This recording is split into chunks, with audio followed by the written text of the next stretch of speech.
The call came at 2 a.m. I was still half in the desert, half in my own bed. Your boy, my former CO's voice was gravel, flat. A rival crew of 9 caught him. Fingers gone. They mailed them to us. I didn't breathe, didn't curse, didn't scream. Then my section chief came on. His tone was a blade sliding across a whetstone. You've got 24 hours. An eye for an eye isn't enough. Take their hands, take their heads, burn it all. 3 hours per man, more than enough. I hung up. The house was dark, my wife asleep, my son's laughter still etched in the walls. And beneath my skin, something colder than rage. They thought I was a man who could be hurt. They forgot what I was trained to be. But the war outside was only one war. The real betrayal lived under my own roof. Small things first. Shadows. A phone buzzing too long in her pocket. Her eyes catching mine and darting away. A text she deleted too quickly. I'd been gone too much. Afghanistan, Iraq, Colombia. Delta doesn't send you home for birthdays. And in my absence, she found someone who did. At first I told myself it was exhaustion, paranoia from endless rotations.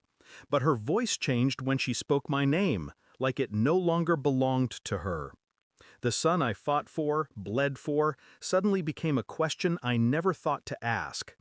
I moved like I did in country, quiet, precise.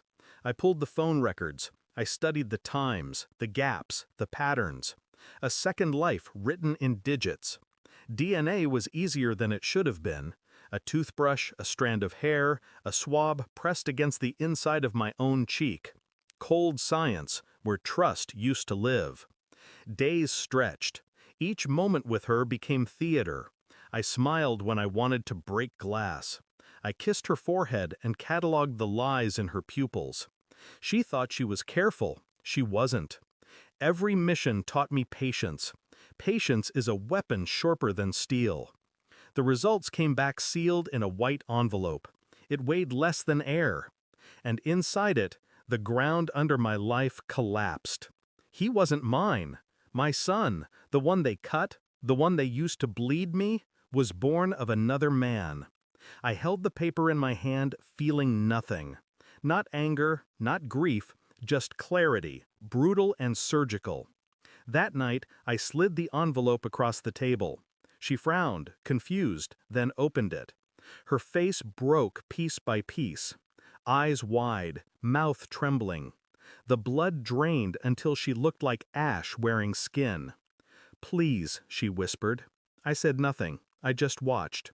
She begged, sobbed, reached across the table. I pulled my hand back like she was a stranger. And that was the truth. She was. My revenge wasn't loud. It wasn't fists or shouting. It was precision. I'd already spoken to my lawyer. Accounts separated, property divided, custody irrelevant now.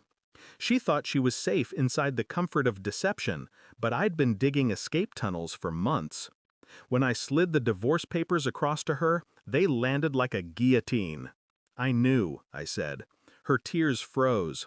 "I knew before the test. I wanted proof. Proof you couldn't run from."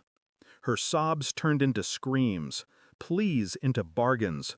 She fell to her knees as if that would undo years of betrayal. I stood, collected my jacket, walked to the door.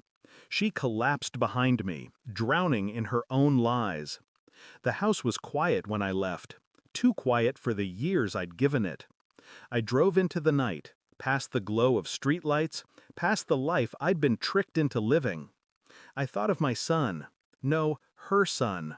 A boy born from another man's blood. And I realized the cartel, the ambush, the mutilation, it wasn't my war anymore. She destroyed the only reason I ever fought. And me? I became what I was always meant to be. A man untethered. No pity, no regret, no more illusions. The last line of my life with her closed as simply as a trigger pull. And like every target I ever eliminated, she never saw it coming. Thanks for watching. Don't forget to like, share, and comment. Subscribe now to Cheating Stories Insight World for more amazing stories.